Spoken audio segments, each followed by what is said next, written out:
Welcome to this episode of Derange, where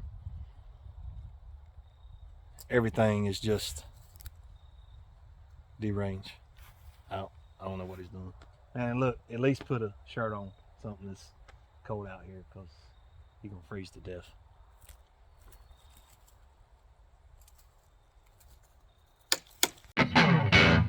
It's time.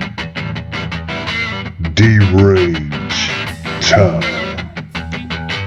Let's get to it.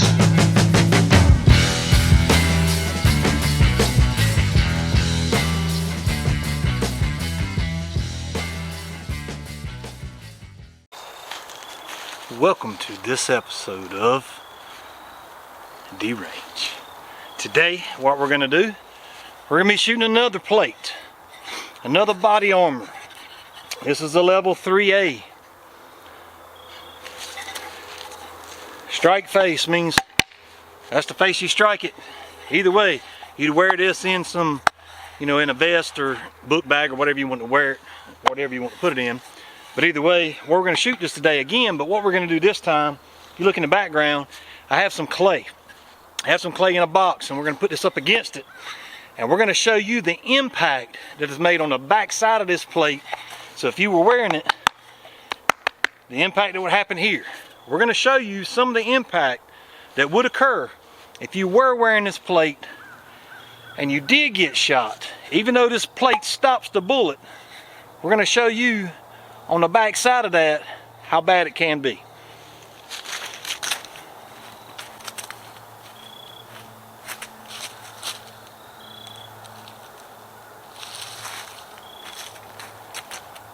So we put it in place. We're going to shoot it today with a 9mm, pretty common.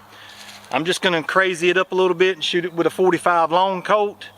And then we're probably going to shoot it with another gun that you may like or you may not. So right off the get-go, we're going to shoot our trusty 9. As you can see, we're going to shoot just a solid brass at it. And we're going to see what happens to it when we shoot this. Here we go. Alright, there's impact. On impact, we can tell exactly where we shot this at, right there. Okay, so now we're going to pull this plate off, and you can see you're going to have some bruising. If you can't see that, it's probably it may be a ½ inch in or so, but you're going to have some bruising from that plate being hit. Alright, so now we're going to go with the Taurus Judge, the Public Defender Poly, the one we've shot in the previous video, and we're going to see if all kinds of issues. We're going to see what it does to this one also.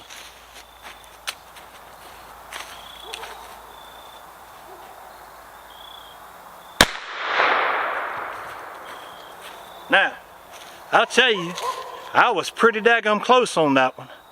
So, in an average gunfight, especially with pistols, most time you're pretty close. So let's see what the impact is. So, if you see, right there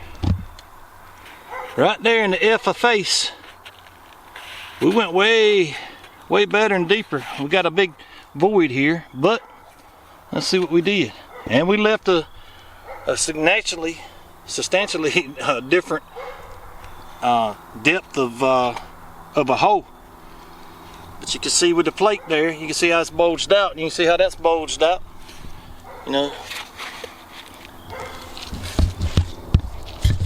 Some of you know what I'm talking about when we talking about bulging out on the back side of a plate. Things stick out and they poke you and they hurt you and they, could bruise you.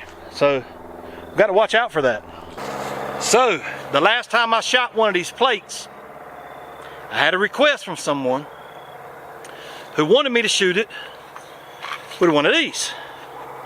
Now this is a AR. This one right here is a NATO. It shoots 223 and 5.56.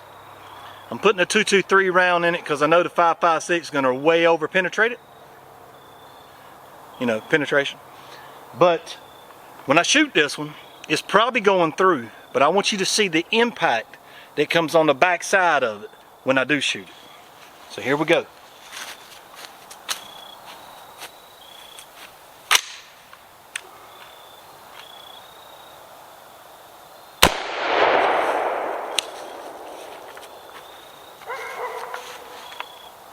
Not looking good. I'm assuming you can see what I saw. And right off the get-go, there is a gaping, and when I say gaping, I mean like dude, like gaping hole in that target. And that, this, however, is the strike plate. Right there, if you can see it, right in the K, right in that little corner right there, where that bullet went through, and it completely came out the other side. And like I said, that's a lot. That one bullet did all that. So the moral of that story is, if you're going to bring protection to protect yourself, make sure it's good protection, or you never know what'll happen on the other side. Here is the plate. It's still good, it's still intact. On the back side, we're bulged all up, right dead in the center, right here above that K. That is where that bullet went through, right here. This armor is not rated for that 223 or 5.56 or any of that stuff. It's only rated up to, I think, 44 Magnum. So we well exceeded a 44 Magnum. As you can tell, a 45 long Colt is not as potent as a 44 Magnum. So don't be confused when you see numbers to guns, for some of you out there that don't know, and you may have a higher number, but it's not a good round or not as hot a round or whatever the case may be. So, more of the story today is, yes, this body armor stopped the first 2 rounds we put in it, but you're gonna have some bruising and banging and different things like that on the back side. However, on the other side of that, you get shot with the other round, and I would say maybe it slowed it down, but it didn't do a whole lot for it. It was so hot, and I was close. So in a combat situation, if you're that close, your chances are limited more anyhow. However, if you can see that back there, that thing left a gaping hole, and that hole would have been all the way through this area right here of your body. Wrong place for a hole to be. Till the next time, if I don't ever see you again, just know there is body armor out there. There's armor that will protect you, but you got to get the right protection for the right situation. Peace.